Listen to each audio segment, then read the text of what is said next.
नारद जी महाराज कौन है बंधुओं? जैसे हमारे जीवन के स्क्रिप्ट राइटर ठाकुर जी हैं, ऐसे ठाकुर जी की लीला के स्क्रिप्ट राइटर नारद जी हैं।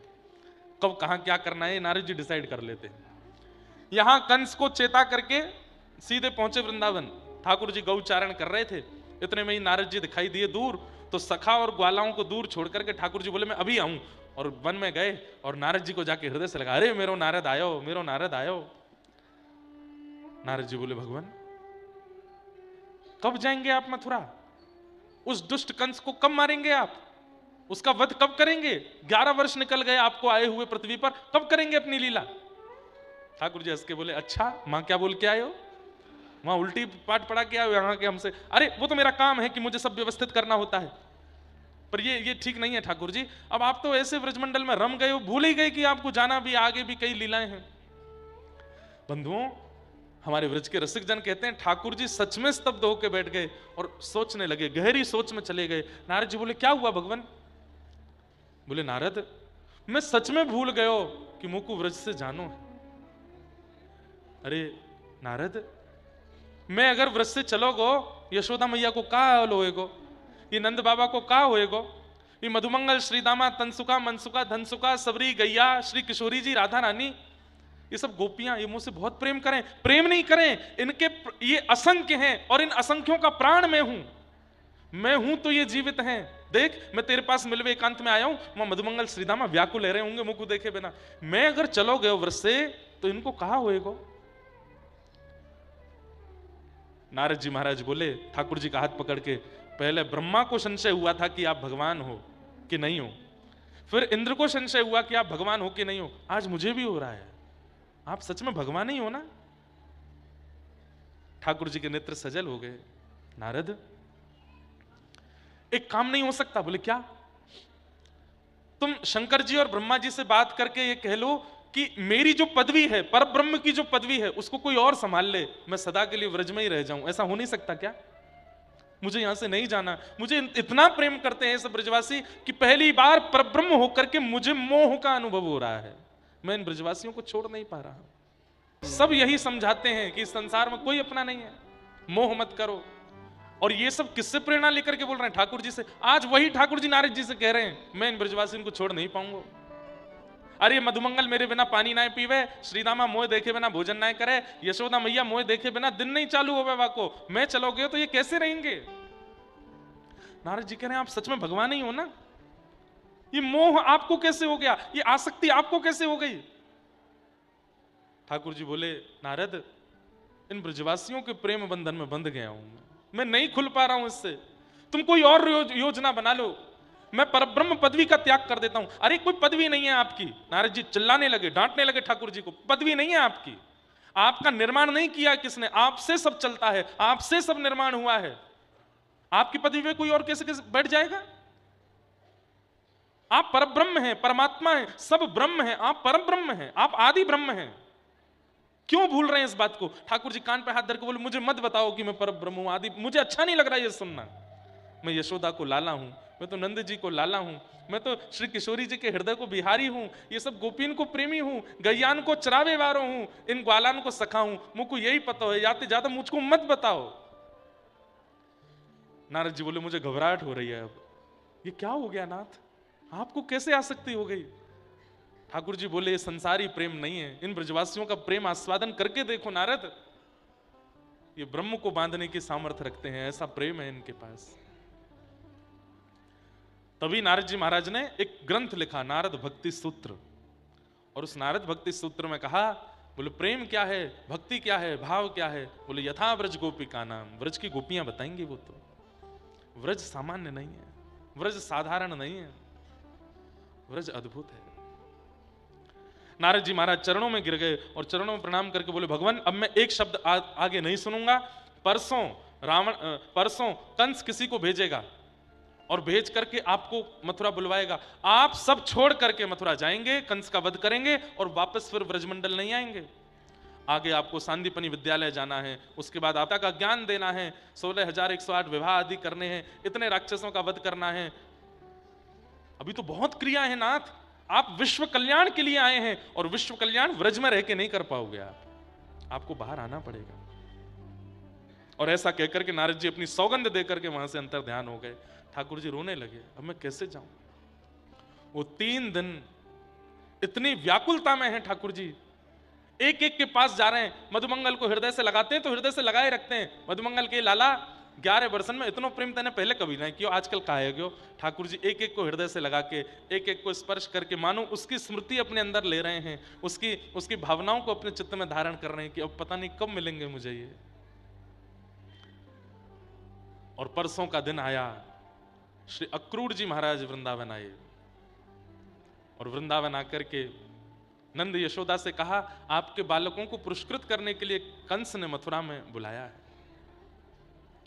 ये खबर सुनते ही सब ब्रजवासी स्तब्ध हो गए, बोले हमारे लाला को कोई पुरस्कार नहीं चाहिए, मथुरा तो बिल्कुल नहीं जाएगा, कंस के यहां तो कतई नहीं जाएगा।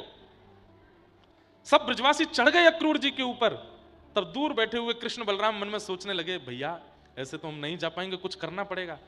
ठाकुर जी बीच में आए, सब ब्रजवासियों को बैठाए, बोले क्यों क्यों चिल्ला रहे हो, क्यों इतना हल्ला कर रहे हो। सब ब्रजवासी बोले, लाला तैने सुनी ना, कंस पुरस्कार देवे के काजे बुला रहे हो, हमारा लाला जाएगा कंस के पास।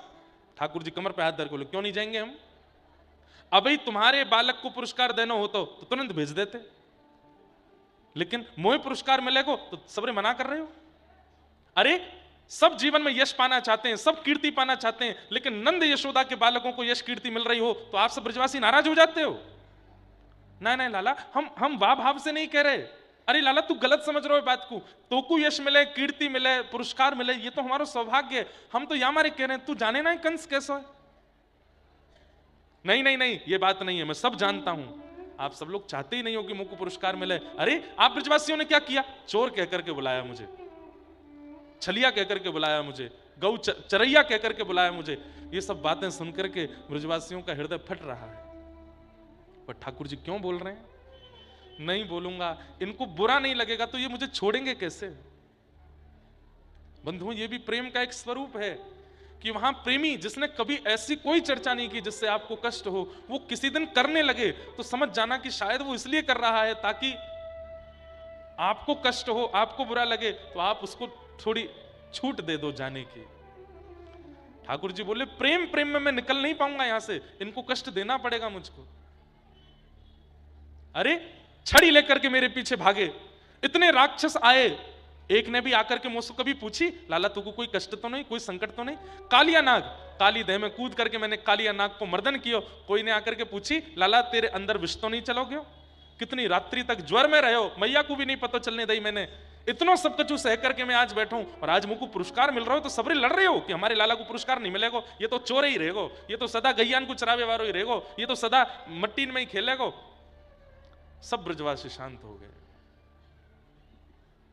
नहीं लाला, हमारे मन में, बिल्कुल मत बोलो, मैं सब जानू तुम्हारे मन में क्या चल रहा है। सब यशोदा मैया की ओर देखने लगे। यशोदा मैया आकर के ठाकुर जी से बोली, लाला आज ऐसा क्यों लग रहा हो कि तू कृष्ण नहीं है। अरे इन ब्रजवासियों को तू डांट रहा है, इतना प्रेम करने वाले, इतना स्नेह देने वाले इन सब ब्रजवासियों से तू ऐसे बात कर रहा है, तू को प्रेम नहीं दियो कोई ने। ठीक है, मैं राजी हूं, मेरो लाला जाएगो मथुरा जाके पुरस्कार लेगो, और आप सब लोग भी राजी रहो। देखो भैया, लाला आप छोटो नहीं बड़ो है, रोए वाकई भी इच्छा है।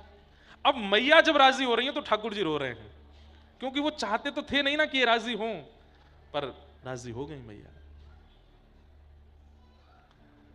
यशोदा मैया मुखमंडल पर प्रसन्नता है, ठाकुर जी के वस्त्र लगा रही हैं। लाला सुबह स्नान करके जेवारे वस्त्र पहन लियो, और मां मथुरा में कोई तो सारे मत बोल दियो, नहीं तो बहुत पिटेगो।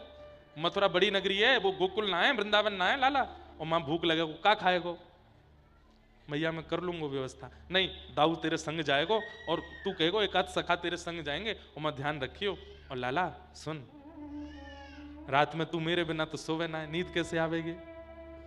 रात भर मेरो पेट पकड़ के सोवे, नंद बाबा जबरदस्ती कभी ले जा मैं अपने पास तो रात में रोने लगे, बोले बाबा तुम्हारो पेट बढ़िया ना लगे, मैं तो मैया के पास जाऊंगा। लाला कैसे सोएगो। ठाकुर जी बोले, मैया मैं ना जा रहा हूं। बोले नहीं नहीं नहीं लाला तू जा। सुन मैं एक बात, दाऊ इतकुआ, दाऊ दादा आए, मैया ने अपनी चुनरी दी दाऊ दादा को, बोले रात में या को ओढ़ के सोयो करियो, सो लाला को यूं लगेगी कि मैया मेरे पास है, सो तो लिपट के सो जाएगा। दाऊ दादा बोले मैया तू इतनी व्यवस्था क्यों दे रही, परसों आ जाएंगे हम, एक रात की बात है मैया। यशोदा मैया बोली तेरे काज एक रात है, हमसे पूछ लाला, हमको तो ऐसा लग रहा है कि एक रात कितनी बड़ी होगी, कितनी बड़ी होगी, हमारो लाला प्राण धन हमारो कन्हैया जा रो है। पर तू चिंता मत कर, तू पुरस्कार लेके आ, तेने आज सबके सामने यूं कही, तो को पुरस्कार चाहिए, तू लेके आ पुरस्कार। ठाकुर जी मैया से लिपट गए, मैया बार बार मत बोले बात को, मैंने ऐसे ही कह दी। बोले नहीं लाला अब तू पुरस्कार लेके आ, परसों आ जाइयो। हाँ मैया मैं परसों आ जाऊंगा। रात में ठाकुर जी आलिंगन करके यशोदा मैया के सो रहे हैं, हृदय पर अपना शीश रखा है ठाकुर जी ने और गहरी सांस ले रहे हैं। क्यों? यशोदा मैया की तन की सुगंधी को अपने अंदर धारण कर रहे हैं कि अब ये सुगंधी कब आवेगी मुख को, अब ये सुख कब मिलेगा मुख को। प्रातःकाल सूर्य उदय हुआ, ठाकुर जी स्नान करके तैयार हुए। आज व्रजमंडल में वैसी चहल पहल नहीं है, आज व्रजमंडल में वैसा आनंद नहीं है। सब मानो जैसे किस विरह में है, जानते हुए भी कि परसों लाला आ जाएगा, फिर भी इतने विरह में है। ठाकुर जी भी जो नित्य चंचल रहते हैं, नित्य उछल कूद ऊधम करते रहते हैं, आज वो भी शांत हैं। नंद भवन का द्वार जैसे ही खुला, क्या देखते हैं, जहां तक दृष्टि जा रही है सब ब्रजवासी खड़े हैं और एक आवाज भी नहीं आ रही है, केवल अपलक नेत्रों से ठाकुर जी को देख रहे हैं। श्याम सुंदर देहली पे खड़े भये और सब ब्रजवासी से बोले मैं आ जाऊंगा परसों, तुम सब अपना ध्यान रखियो। सब ब्रजवासी, सब केवल ब्रजवासियों की ऐसी स्थिति नहीं है। अरे भोर होते ही पक्षी चहकने लगते हैं, आज कोई पक्षी नहीं चहका है। सुबह भोर होते ही गैया सानी करके अपना भूसा पाती है, आज किसी गाय ने चारा नहीं चरा। सुबह होते ही सब बछड़ा बछिया अपनी मैया का दूध पीते हैं, आज कोई बछड़ा बछिया दूध नहीं पी रही है। सब कतार में खड़े हैं और श्याम सुंदर की ओर नेत्रों से अश्रु प्रवाह करते हुए देख रहे हैं। और बंधुओं बार बार इस बात को कहूंगा, इन ब्रजवासियों का और इन सबका जो विरह है वो किस बात को सोच करके कि एक रात हम कैसे रहेंगे, केवल इसलिए इतने व्याकुल हैं। इनको पता नहीं है कि कन्हैया आने वाले ही नहीं है, केवल एक रात्रि का विचार करके इतने विरह में हैं ब्रजवासी।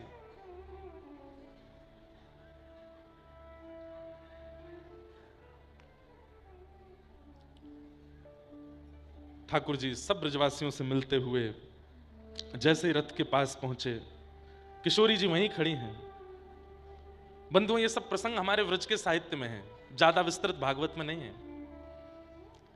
ठाकुर जी किशोरी जी से कहते हैं हे श्यामाजू, आप तो सब जानते हो, आप तो सब अनुभव है कि मेरा जाना आवश्यक क्यों है, आगे की लीला संपादित करनी है, कृपा करके मुझे आज्ञा दो। श्री राधा रानी कहती हैं कन्हैया, कोई व्यक्ति अगर अच्छे कार्य के लिए जा रहा हो तो उसको टोकना नहीं चाहिए, और अगर प्रेमी दूर जा रहा हो तो प्रेमिका वो कैसी जो उससे ये ना कहती हो कि क्यों जा रहे हो। अगर मैं ये पूछती हूं कि क्यों जा रहे हो तो टोक लगती है, और टोक लगेगी तो आपका सत्कार्य कैसे होगा। और अगर मैं ये ना भी पूछूं कि क्यों जा रहे हो तो मैं प्रेयसी कैसी जो अपने प्रेमी को दूर जाने पे पूछ भी नहीं रही है कि क्यों जा रहे हो। इसका उत्तर मुझे क्या देना चाहिए आप स्वयं बता के जाइए। मैं क्या करूं, आपसे पूछूं ना पूछूं, शांत रहूं मौन रहूं कि कुछ बोलूं, मुझे बताओ। अगर मैं पूछती हूं तो टोक लगती है, और नहीं पूछती हूं तो मैं प्रेयसी कैसी जो प्रेमी के दूर जाने पे एक शब्द भी नहीं बोल रही है। ठाकुर जी कुछ नहीं बोले, चरणों में प्रणाम किया, और श्री किशोरी जी जहां खड़ी थी, जैसे ही ठाकुर जी ने सिर झुकाया किशोरी जी पीछे हो गई।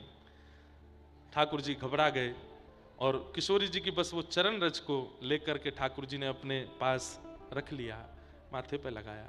नेत्र लाल पड़े हैं श्याम सुंदर के, नेत्रों से अश्रु प्रवाह पी रहे हैं। बंधुओं मैं कभी कभी एक बात कहा करता हूं कि ब्रजवासी विरह में हैं, पर ब्रजवासी रो तो लेते हैं, ब्रजवासी बोल तो देते हैं। हमारी श्रीमती राधा रानी वो विरह में है, पर कभी कभी गोपियों के बीच बैठकर के अपनी चर्चा कर तो लेती हैं, रो तो लेती हैं। पर श्याम सुंदर वो जब से मथुरा गए हैं, जितना विरह होता है, जितना रोना आता है, एकांत में रहते हैं, किसी के सामने रोते नहीं, और कोई देख भी ले तो तुरंत हंसने लगते हैं, मुस्कुराने लगते हैं। बंधुओं यदि कष्ट होने पर कोई व्यक्ति रो लेता है, कष्ट होने पर कोई व्यक्ति बोल देता है, तो इसका मतलब वो अपने कष्ट को हल्का कर रहा है। लेकिन कोई व्यक्ति रो नहीं रहा, बोल नहीं रहा, इसका मतलब वो कष्ट परिपूर्ण उसके चित्त में है। वो किसी को नहीं साझा कर रहा है। मेरी दृष्टि में इस विश्व में सबसे कठिन विरह यदि किसी ने सहा है तो वो श्री कृष्ण ने सहा है। हंसते हुए सहा है, बिना रोए सहा है, बिना बोले सहा है। ठाकुर जी रथ में आरूढ़ हो गए। सब ब्रजवासी अपलक नेत्रों से ठाकुर जी की ओर देख रहे हैं। तभी अक्रूर जी महाराज ने जाकर के यशोदा मैया से चर्चा की और मैया से जाकर के कहा, मैया आपसे एक भागवत जी में वर्णन आता है, गोपियां और यशोदा मैया कह रहे हैं, अरे इसका नाम अक्रूर किसने रखा? इससे बड़ा क्रूर कोई नहीं है जो हमारे प्राणों को हमसे दूर लेकर के जा रहा है। तभी यशोदा मैया को थोड़ी चेतना आई, रक्त संचार चलने लगा, श्वास चलने लगी, तो अपने भवन से निकल करके दौड़ी और रथ के पीछे दौड़ती हुई कह रही है, अरे लाला रुक, अरे कन्हैया रुक, नेक मुंह से बात करके जा। मैया की आवाज सुनते ही ठाकुर जी चलते रथ से कूद पड़े। यशोदा मैया को अंक में भर लिया। यशोदा मैया ने कान में जाकर के सीधे पहले एक बात कही, लाला तू देवकी को लाला है, तू मेरो लाला नहीं। ये बात सुनते ही ठाकुर जी की जो स्थिति हुई, उस स्थिति से यशोदा मैया को प्रमाण मिल गया कि अक्रूर ने गलत नहीं कहा है, सत्य है।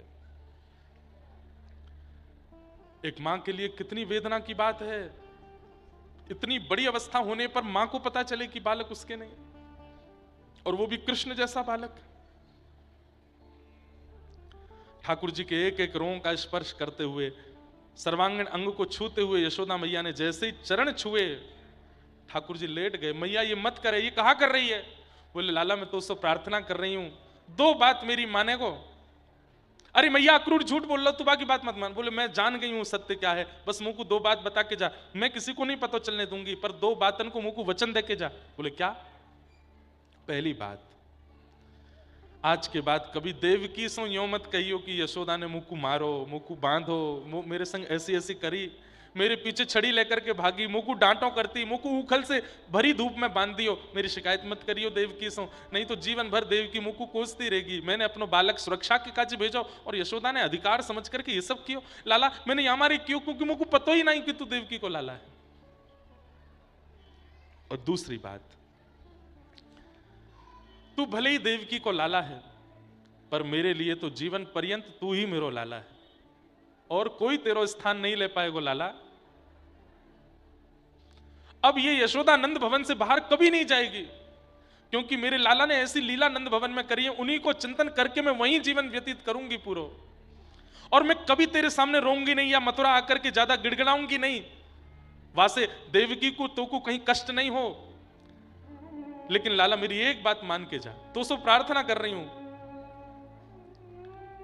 पूरा जीवन निकालूंगी मैं, लेकिन जब तो को खबर पहुंचे कि यशोदा के प्राण जाने वाले हैं, बस वह समय मेरे पास आ जाइए। लाला तो को देखते देखते, अपने अपने अपने कान कुंवर को देखते देखते, अपने लाला को निहारते निहारते, और तेरी इच्छा होगी तेरी गोद में सर रख लूंगी और तेरो ये सुंदर सा मुखमंडल देखते हुए अपने प्राण त्याग दूंगी। लाला यही मेरी इच्छा है, और मेरी कोई इच्छा नहीं। तू जीवन भर मेरी सुध मत लीजियो, पर अंतिम समय मेरी नेक सुध ले लियो लाला। और ऐसा कहते कहते यशोदा मैया मूर्छित हो गए।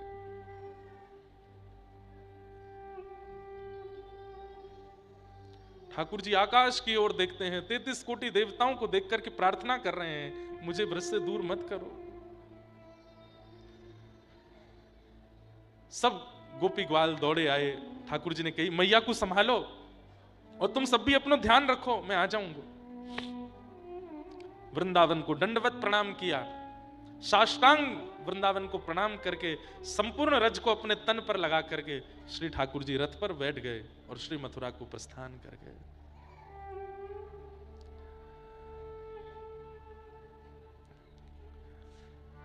हमारे श्री परमानंद दास जी एक पद गाते हैं, व्रज के विरही लोग बेचारे, व्रज के विरही लोग बेचारे, बिन गोपाल ठगे से ठाणे, बिन गोपाल ठगे से ठाणे, अति दुर्बल तन्हारे, अति दुर्बल ब्रज के विरही लोग बेचारे, ब्रज के। अरे कोई अंगूठी चुरा ले जाए, गले का हार ले जाए, फिर भी एक जीने की संभावना लगती है कि कोई बात नहीं, जी लेंगे। पर कोई सब कुछ ही लेकर के चला गया हो, पत्नी भी ले गया, बच्चों को भी ले गया, घर भी ले गया, माता पिता भी ले गया, जीवन सर्वस्व ले गया, कुछ भी छोड़ करके नहीं गया, तो व्यक्ति ठगा सब ठाड़ा रहेगा। वो यही सोचता है अब मैं करूं क्या, अब मेरे जीवन का अस्तित्व क्या है। ऐसी स्थिति ब्रजवासियों की हो गई है। हमारा प्राण है कृष्ण, चले गए। और ब्रजवासी तो पता है, ये आपस में चर्चा कर रहे थे, अरे अभी देखियो ये रथ नेक दूर जाएगो, कन्हैया जा ही नहीं पावेगो, दौड़ के आ जाएगो, हमारे बिना को मन ही नहीं लगेगो। लेकिन थोड़ी देर हो जाने पर जब ठाकुर जी नहीं आए तो दूसरे कहते हैं तू तो कह रो लाला आवेगो, वो तो आयो ही नहीं। तो उसको भी ऐसा लगता है मैंने तो कितने विश्वास से कहा था कि कन्हैया आ जाएगो, कहीं ऐसा तो नहीं कन्हैया ठग करके चलोगो हमारे संग। हाँ। मात यशोदा पंथ निहारे, मात यशोदा निरखत साज सवारे, निरखत साज सवारे। जो कोई कान कान कर बोले, जो कोई कान कान कर बोले, अखियन बहत पनारे, अखियन बनारे, ब्रज के बेरही लोग बेचारे, ब्रज के लोग बेचारे, ब्रज के बेरही लोग बेचारे, ब्रज के बेरही। यह मथुरा कागज की रेखा न निकसेते कारे, परमानंद स्वामी बिन ऐसे ज्यों चंदा बिन तारे।